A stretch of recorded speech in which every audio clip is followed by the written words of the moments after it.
Je suis Cheikh Amala Ndiaye, agent de la Sonacos Louga, du porte-parole du jour. Qu'est-ce qui explique ce rassemblement d'aujourd'hui? Ce rassemblement, ce qui l'explique, c'est que le constat est alarmant actuellement. Parce que nous constatons que nous sommes à 3 semaines du démarrage de la campagne. Nous sommes à 3 semaines du démarrage de la campagne. Et jusqu'à nos jours, vous voyez que les camions viennent à compte-gouttes. Et à pareil moment, à chaque année, on avait les secours remplis de graines d'arachide. Mais cette année, on peine à avoir de graines. Pourquoi? Parce que tout simplement, les graines sont en train d'exporter vers l'extérieur. Et nous savons qu'à la Sonacos, notre matière première, c'est les graines d'arachide. Si nous n'avons pas de graines d'arachide, comment allons-nous travailler? Et seul l'État peut nous aider à maintenir les graines d'arachide ici au Sénégal. Et si nous n'avons pas de graines, nous allons perdre nos emplois au profit des étrangers qui prennent les graines, l'amener chez eux et créer de l'emploi chez eux et nous envoyer au chômage. Et imaginez quel climat ça va faire ici au Sénégal. Surtout la stabilité sociale. Parce qu'on sait qu'ici au Sénégal, une personne travaille pour nourrir 10 personnes. Et si nous perdons nos emplois, combien de personnes vont en pâtir par rapport à cette situation?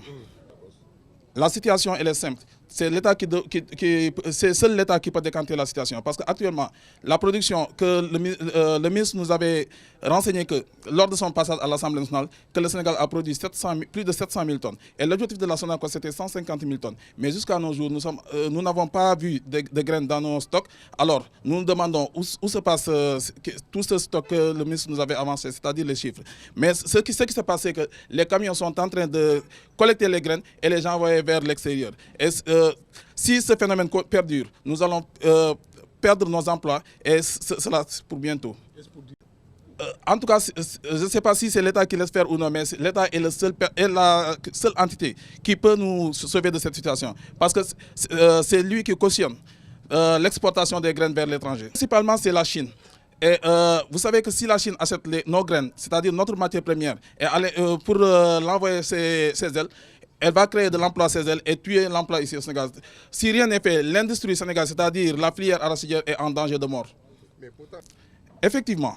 Mais nous croyons que la surveillance qui devait être faite à ce niveau est un peu laxiste. Parce que jusqu'à ce jour, souvent on nous signale qu'il y a des camions qui exportent l'arachide vers des points de collecte pour les envoyer vers la Chine. Alors que nous, nos usines, on nous avait fixé un objectif de 150 000 tonnes, mais jusqu'à ce jour, nous peinons à avoir cela. Vous voyez, vous êtes devant l'enceinte de l'établissement. À pareil moment, à chaque année, l'allée était remplie de camions. Mais cette année, vous voyez que l'allée est vide.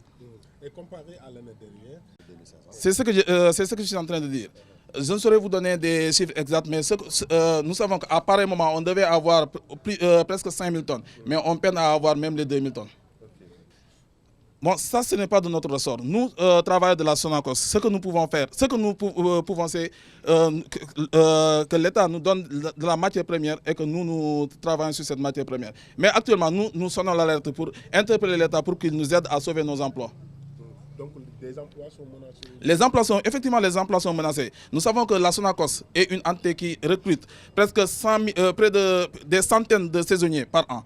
Et si nous perdons ces emplois, vous voyez ce que cela va faire sur le climat social. Effectivement, si rien n'est fait, si ce phénomène perdure, d'ici quelques années, le producteur même aura du mal à avoir des semences. C'est-à-dire le capital semencier, nous sommes en train d'assister à l'exportation du capital semencier. Et d'ici quelques années, le producteur même aura du mal à trouver des graines dans le territoire sénégalais.